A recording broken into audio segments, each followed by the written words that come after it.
بسم اللہ الرحمن الرحیم۔ الحمدللہ رمضان المبارک کا مہینہ چل رہا ہے اور اسی دوران الانشرا کی جانب سے ایک سلسلہ ہے جس کے اندر ہم ایک حدیث کو لیتے ہیں اور جس کے اندر آنے والے عنوانات پر ہم کچھ کلام کرتے ہیں جس کے ذریعے ہم اپنی اور لوگوں کی اصلاح کر سکیں۔ تو آج ہمارا جو موضوع ہے وہ موضوع نبی کریم علیہ السلام کی حدیث مبارکہ ہے، جس میں آپ نے فرمایا کہ اللہ تبارک تعالیٰ نے مجھے دو اختیارات عطا فرمائے، یا تو میں آدھی امت کی شفاعت دنیا میں لے لوں یا میں بروز قیامت اپنی امت کی شفاعت کروں۔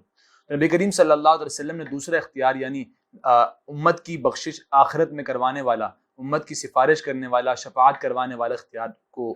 اس کو اختیار فرمایا۔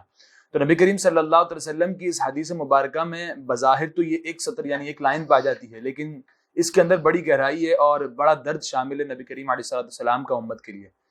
جیسے کہ دیکھا جائے تو نبی کریم صلی اللہ علیہ وسلم نے دوسرے اختیار کو دوسری چیز کو دوسرے معاملے کو جو اختیار فرمایا اس کے اندر یہ وسعت ہے کہ آدھی امت کی شفاعت ہو جاتی ہے، آدھی امت رہ جاتی، لیکن جو قیامت والا معاملہ ہے اس کے اندر دیکھا جائے تو اس کے اندر اتنی وسعت ہے کہ تمام کی تمام امت کی شفاعت کے لیے نبی کریم صلی اللہ علیہ وسلم رب کی بارگاہ میں سجدہ ریز ہوں گے۔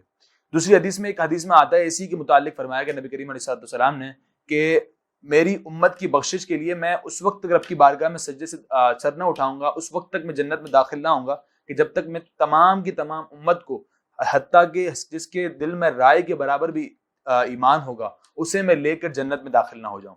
تو نبی کریم علیہ السلام کی اس فرمان کے اندر اتنی وسعت ہے کہ جس کے ذریعے معلوم یہ ہو رہا ہے کہ نبی کریم صلی اللہ علیہ وسلم اپنی امت کے لیے اپنی کتنا درد رکھتے ہیں اور کتنی محبت رکھتے ہیں۔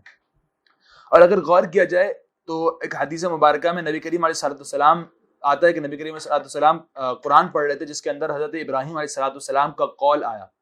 اور جس کے اندر یہ تھا کہ بتوں نے میری امت کے کئی لوگوں کو گمراہ کر دیا، لیکن جو میری پیروی پر ہو، میری اتباع میں ہو، وہ میرا ہے، اور جو مجھ سے روگردانی کرے اور جو میرے فرمان سے ہٹے، میری پیروی نہ کرے، وہ تیری رحمت پہ میں نے چھوڑا۔ اور اس کے بعد حضرت ابراہیم علیہ السلام حضرت موسیٰ علیہ السلام کا قول آیا کہ جس کے اندر آپ نے فرمایا کہ اے اللہ، میری امت کے وہ لوگ جو نیکوکار ہیں وہ میرے لیے ہیں، اور جو گناہ گار ہیں ان کا معاملہ اگر تو بخش دے تو بڑا کریم ہے، تو بڑا رحیم ہے۔ تو نبی کریم علیہ السلام نے ان آیتوں کا جب تلاوت کی تو آپ رونے لگے، اور آپ روتے روتے آپ کی حالت اس قدر ہو گئی کہ رب تعالیٰ نے حضرت جبریل علیہ السلام کو بھیجا، اور جو رب تعالیٰ سب کچھ جانتا ہے اور فرمایا حضرت جبریل علیہ السلام کو کہ پوچھو کہ نبی کریم علیہ السلام میرے محبوب کیوں رو رہے ہیں۔ تو جب حضرت جبریل علیہ السلام حاضر ہوئے نبی کریم صلی اللہ علیہ وسلم کی بارگاہ میں تو آپ نے فرمایا کہ میں خود نہیں رو رہا، مجھے امت کے غم نے رلایا۔ تو یہ جواب لے کر جب حضرت جبریل علیہ السلام رب کی بارگاہ میں حاضر ہوئے تو رب تعالیٰ فرماتا ہے کیا چیز ہے امت کے بارے میں جو آپ کو رلاتی ہے؟ تو نبی کریم علیہ السلام نے فرمایا کہ مجھے میری امت کی بخشش اور میری امت کی مغفرت کی حوال میں نے پڑھا کہ حضرت ابراہیم علیہ السلام کے امت کا معاملہ یہ ہے اور حضرت موسیٰ علیہ السلام کا امت کا معاملہ یہ ہے، تو میری امت کا کیا معاملہ ہوگا؟ اس کی فکر اور اس کا درد مجھے رلاتا ہے۔ تو رب تعالیٰ جو اپنے محبوب سے بڑی محبت کرتا ہے وہ فرماتا ہے کہ محبوب آپ غمزدہ نہ ہوں، رب تعالیٰ آپ کو عنقریب اتنا دے گا کہ آپ کو راضی کر دے گا۔ قرآن میں آیا وَلَسَوْفَ يُعْطِيكَ رَبُّكَ فَتَرْضَىٰ۔ اب اس میں آیت میں غور کریں نا تو رب تعالیٰ جس حسن کے ساتھ جو بلیغ کلام کرنے والا ہے، وہ اس آیت میں اتنا حسن ہے، رب تعالیٰ اتنے حسن کے ساتھ فرما رہے ہیں کہ دیکھا جائے تو وَلَسَوْفَ يُعْطِيكَ کہ ان قریب،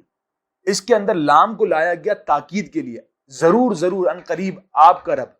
کیا آیا؟ یعطیکا، آپ کو اتنا دے گا، آپ کا رب کہ آپ کو راضی کر دے گا۔ کہ 3 مرتبہ محبوب کا پکارا جا رہا ہے کہ محبوب آپ کا رب آپ کو اتنا دے گا کہ آپ کو ان قریب راضی کر دے گا۔ کہ نبی کریم صلی اللہ علیہ وسلم سے رب تعالیٰ کی اس قدر محبت ہے۔ نبی کریم صلی اللہ علیہ وسلم کے جس مقام پر بھی دیکھا جائے تو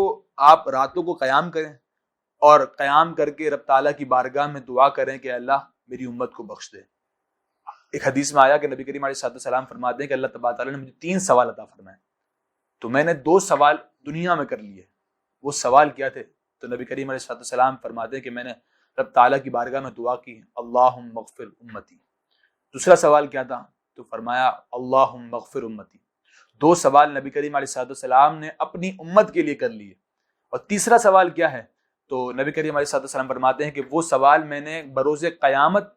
اپنی امت کے لیے حضرت ابراہیم علیہ السلام اور تمام انبیاء اور تمام لوگ جو میرے نیازمند ہوں گے کہ میں رب تعالیٰ کی بارگاہ میں جا کے سوال کروں اور ان کے معاملے کو حل کرواؤں، تو وہ سوال میں نے اس دن کے لیے باقی رکھ دیا ہے۔ اگر ہم احادیث مبارکہ پہ غور کریں تو کئی احادیث مبارکہ ایسی ملتی ہیں کہ جس میں یہی ذکر کیا گیا ہے، نبی کریم صلی اللہ علیہ وسلم نے اپنی امت کے لیے درد اور اپنی امت کے لیے محبت میں کئی سوال کیے رب تعالیٰ کی بارگاہ میں۔ اگر غور کریں معراج کے واقعے پہ تو رب تعالیٰ کی طرف سے زائد نمازیں ملی تھیں۔ جب آپ کو یہ معلوم ہوا کہ میری امت اس کو ادا نہ کر سکے گی اور یہ ان پہ شاق ہوگا، مشقت والا ہوگا، تو آپ نے رب تعالیٰ کی بارگاہ میں پھر حاضر ہوئے اور اس کی کمی کے لیے دعا کی۔ اور اس معاملے میں یہاں تک نہیں بلکہ نبی کریم علیہ السلام کی برکت سے یہاں تک ہوا کہ نمازیں کم پڑھی جا رہی ہیں لیکن ثواب زیادہ مل رہا ہے۔ اگر ہم دوسری جگہ پہ غور کریں تو نبی کریم علیہ السلام نے فرمایا کہ اگر میری امت پہ مجھے شاق محسوس نہ ہوتا، میری امت پہ یہ شاق نہ ہوتا، مشقت والا عمل نہ ہوتا، تو میں ضرور وضو کے ساتھ مسواک کو لازم کرا دیتا تھا۔ اور میری امت پہ یہ شاق نہ ہوتا، مشقت نہ ہوتی کہ وہ نماز عشاء کی نماز تہائی رات میں ادا نہ کر سکیں گے، تو میں اگر یہ شاق نہ ہوتا تو میں ان پر بھی یہ بھی لازم کر دیتا کہ وہ آدھی رات میں عشاء کی نماز پڑھیں۔ تو اگر غور کیا جائے تو ہر لمحے میں اپنی امت کے درد کو، اپنی امت کی محبت کو سامنے رکھا، پیش نظر رکھا، اور امت کے لیے ہر وہ چیز کہ جس کے ذریعے امت کی آسانی ہو، اس پر آپ نے اس سوال کو چنا اور اس چیز کو چنا کہ جس سے امت کو مشقت نہ ہو، امت کو آسانی پیدا ہو۔ اگر ہم اس تمام احادیث پہ غور کریں تو اس احادیث میں ہمیں ایک اور پہلو ملتا ہے۔ ایک اور پہلو یہ ہے کہ نبی کریم علیہ السلام ہم سے تو محبت بڑی کر رہے ہیں، لیکن ہم نبی کریم علیہ السلام سے محبت اور آپ سے جو حسن ہے، آپ سے جو محبت کا تقاضا ہے، اور اس کا کیا حق ادا کر رہے ہیں۔ نبی کریم علیہ السلام نے یہاں تک کہ اگر دیکھا جائے تو ہمارا دنیا یہ کمرہ امتحان ہے، اس کے اندر ہمیں کئی سوالات ہیں۔ ہم اس دنیا سے جب رخصت ہوں گے تو وہ بھی ہمارا ایک امتحان ہے۔ اس دنیا سے رخصت ہونے کے بعد ہم سے قبر میں کیا سوال کیے جائیں گے وہ بھی امتحان ہے۔ ہم کس طرح اٹھیں گے، کیا اعمال ہوں گے جن کی وجہ سے ہمیں قبر میں عذاب ہوگا، یہ بھی ہمارے لیے امتحان ہے۔ کیا ہم وہ عمل کر تو نہیں بیٹھے؟ ہمارے لیے آخرت میں کیا سوال ہوں گے، ہمارے لیے آخرت میں کیا لائے عمل ہوگا، کیا ہم سے معاملہ کیا جائے گا، کن اعمال کی وجہ سے ہمیں تکلیف ہوگی، کن اعمال کی وجہ سے ہمیں سزا دی جائے گی۔ تو نبی کریم علیہ السلام نے ان تمام امتحانات کو ہمارے سامنے، ان تمام سوالات کو ہمارے سامنے ظاہر کر دیا کہ تم سے یہ سوال کیے جائیں گے، تمہارے ساتھ یہ معاملہ ہوگا، تم اس معاملے کی تیاری کرو۔ گویا کہ ہمارے سامنے پیپر کو پہلے ہی رکھ دیا گیا، ہمارے لیے اوپن کر دیا گیا کوشچن پیپر کو کہ تم سے یہ سوالات کی جائیں گے، تم اس کی تیاری کرو۔ یہ کس وجہ سے کیا گیا؟ اگر اس پہ غور کریں تو اس کی واضح دلالت یہ ہے کہ نبی کریم علیہ السلام اپنی امت سے بڑی محبت کرتے ہیں۔ تبھی آپ نے نزع کے وقت جو چیزیں آپ کو راحت دلائیں، ہمیں راحت دلائیں، ان کو ظاہر کر دیا، اور جو چیزیں ہمیں قبر میں آسانی دلائیں، جو چیزیں ہمیں قبر میں راحت دلائیں، ان کو واضح کر دیا۔ اور جو چیزیں ہم سے جو سوال کی جائیں گی قبر میں، کہ تم سے سوال کیا جائے گا تمہارا رب کون، تم نبی کریم علیہ السلام کے بارے میں کیا قول رکھتے ہو، تمہارا دین کیا ہے، ان تمام سوال کو ظاہر کر دیا، یہاں تک کہ جنت میں داخل ہونے کا پورا راستہ آسان کر دیا۔ کیسے کہ نبی کریم علیہ السلام نے بتا دیا کہ تمہیں نماز ادا کرنی ہے، تمہیں یہ اعمال میری پیروی کرنی ہے جس کے ذریعے تمہارے لیے جنت کا راستہ آسان ہوگا۔ اگر یہ معاملہ غور کریں تو یہ تو قبر حشر کا معاملہ ہے۔ اگر دنیا کے معاملے پہ غور کریں تو ہمارے جو اعمال ہیں کہ اس وقت ہمارے اندر فحاشت عام، ہمارے اندر زنا عام ہو گیا ہمارے معاشرے میں۔ اگر ہم غور کریں تو ہمارے معاشرے کے اندر بدکاری عام ہو گئی، ہمارے معاشرے کے اندر جھوٹ عام ہو گیا، ہمارے معاشرے کے اندر ناپ تول میں کمی کر کے مال بیچنا، جھوٹ بول کر مال بیچنا، یہ عام ہو گیا۔ ہمارے معاملے کے اندر بد اخلاقی عام ہو گئی، ہمارے معاشرے کے اندر گالی گلوچ اور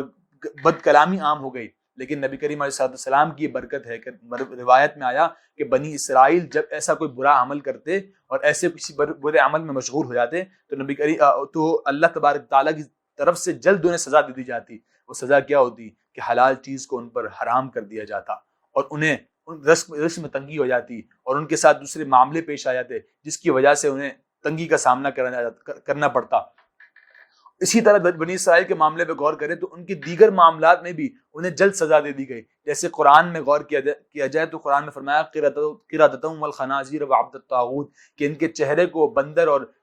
دیگر شکلوں میں مسخ کر دیا گیا ان کے گناہوں کے سبب، ان کے جھوٹ کے سبب اور ان کے دوسرے اعمال کے سبب۔ تو اگر ہم غور کریں تو ہمارے معاملے کو اس طرح نہ رکھا گیا جس سے بنی اسرائیل اور دیگر امتوں کے معاملے کو رکھا گیا، بلکہ ہمارے معاملے کی پردہ پوشی کی گئی۔ وہ کس وجہ سے کی گئی؟ تو وہ نبی کریم علیہ السلام کی یہ چاہت تھی کہ میری امت کے معاملے کو پردے میں رکھا جائے، اور بروز قیامت بھی امت کے معاملے میں کو پردے میں رکھا جائے۔ تو نبی کریم علیہ السلام بروز قیامت بھی ہمارے معاملے کو پردے میں رکھتے ہوئے ہماری بخشش اور ہماری شفاعت کا سامان کریں گے۔ تو تقاضا اس حدیث کا تقاضا یہ ہے کہ ہم صرف نبی کریم علیہ السلام کی اس سفارش اور اس حق کو اور اس فوقیت کو دیکھ کر ہم اس طرح نہ ہو کہ ہم گناہوں میں مشغول ہو جائیں کہ ہماری شفاعت کرنے والا کوئی ہے، بلکہ حق یہ ہے کہ نبی کریم علیہ السلام کے ان احسانات اور ان محبتوں کا تقاضا ادا کیا جائے۔ وہ کیا ہے؟ تو نبی کریم علیہ السلام کے افعال کی پیروی کی جائے اور اللہ تبارک تعالیٰ کے احکام کو مانا جائے